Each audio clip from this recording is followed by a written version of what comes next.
Ini gimana ceritanya o-ring fuel pump dipasangin pakai o-ring apa ini?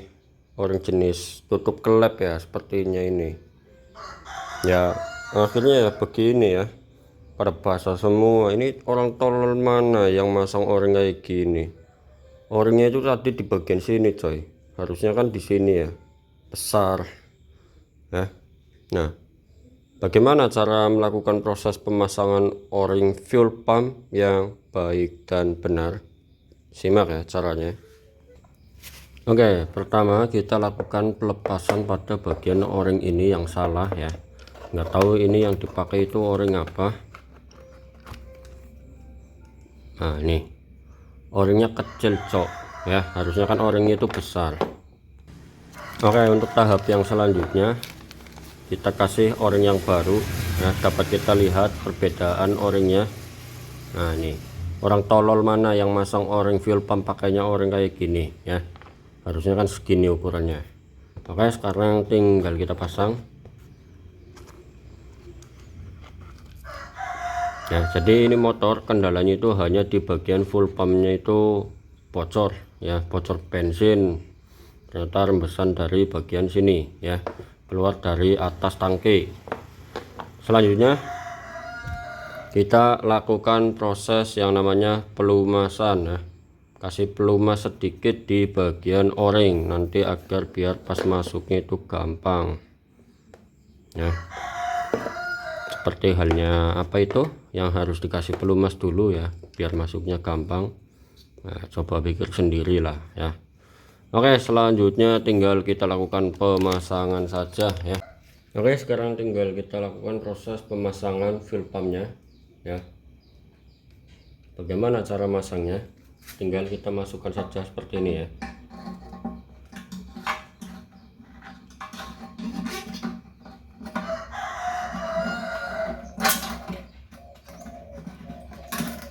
Nah, sudah, tinggal kita tekan di bagian posisi tengah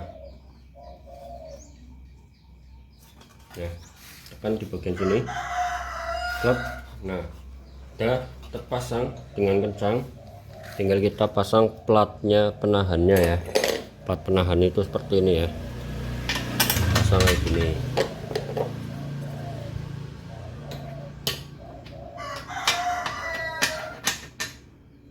Tinggal kencangkan murnya, sudah selesai. Nah, ini murnya 4. Oke, tinggal kencangkan ya.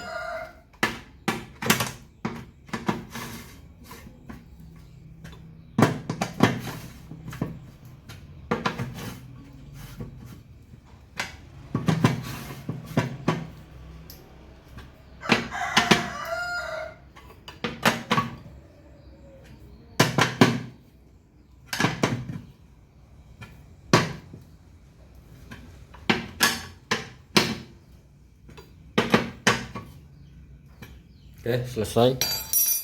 Tinggal kita tes, yaitu dengan cara apa, digoyang-goyangkan nanti keluar rembesan bensinnya dari sini apa enggak ya. Nanti goyang-goyang kayak gini.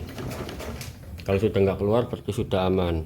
Dan paling utama adalah diisi full tank ya, cara untuk mengeceknya. Jadi ngecek masih bocor atau tidak, diisi bensin sampai full ya, sampai penuh. Oke, kita coba untuk dengarkan suara mesinnya ya. Ini mau overhaul ya, ataupun turun mesin, itu dikarenakan ada kerusakan di bagian komponen mesin. Oke, kita tes dulu untuk pompa bensinnya ya, pompa bensinnya itu normal atau tidak. Oke, normal.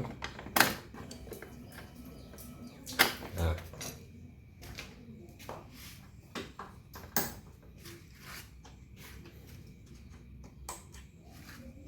kita tes dulu ya tekanan bensin.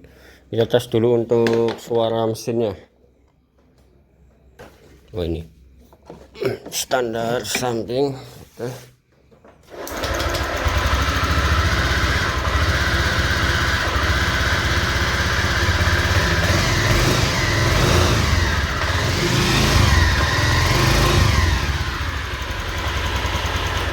Ya, jadi suaranya itu seperti itu ya. Apa yang harus dilakukan yaitu adalah perbaikan pada bagian laker kruk as ya. Jadi harus turun mesin kalau pengen suaranya itu halus lagi. Itu kan ada bunyi ngiungnya ya. Jadi harus overhaul. Oke, ini sudah dilakukan proses pembongkaran ya. Dan ternyata yang terdapat bunyi kasar itu ada di bagian laker ataupun bearing di bagian sebelah kiri ya, yang berdekatan dengan bagian CVT. Nah, di sini ya, posisinya itu ada di sini. Nah, ini yang mengakibatkan suara kasar pada motor Vario 125 ya. Ini hampir kebanyakan seperti itu ya. Bahkan yang sering terjadi itu ada di bagian sebelah kanan ya, di sini, yang berdekatan dengan tampungan oli yang digunakan untuk proses pelumasan di bagian stang shaker ya, sama piston. Ini biasanya juga timbul bunyi kasar di bagian laker sebelah kanannya.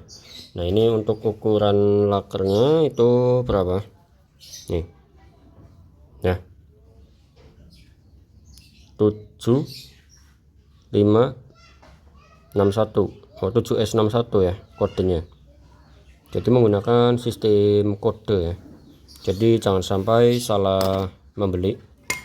Yang satunya enggak terlihat. Oke, ini untuk kodenya berapa?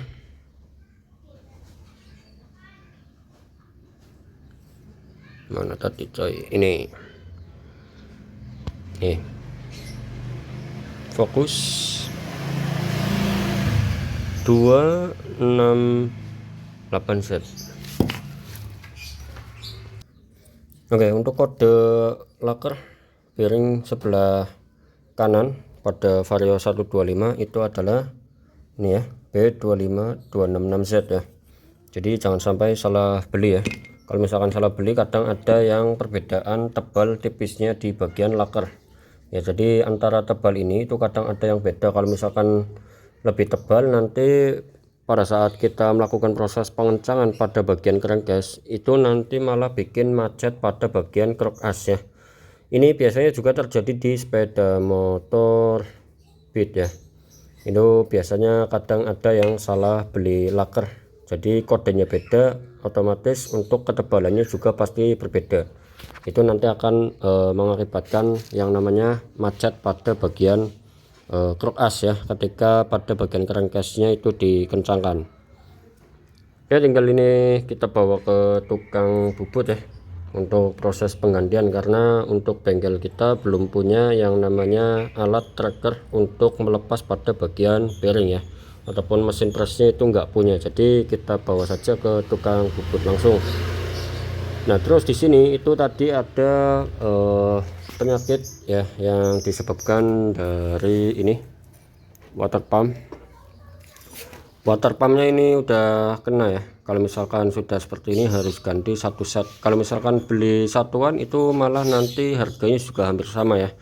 Masih mending kita belikan satu setnya itu 300 ribuan. Kalau beli seal water pumpnya itu seal mekanikalnya harga 150 ya. Jadi lebih baik kita ganti satu set saja, sudah tinggal pasang blok langsung. Oke, siap, terima kasih mas. Habis servis CVT nih sama ganti oli.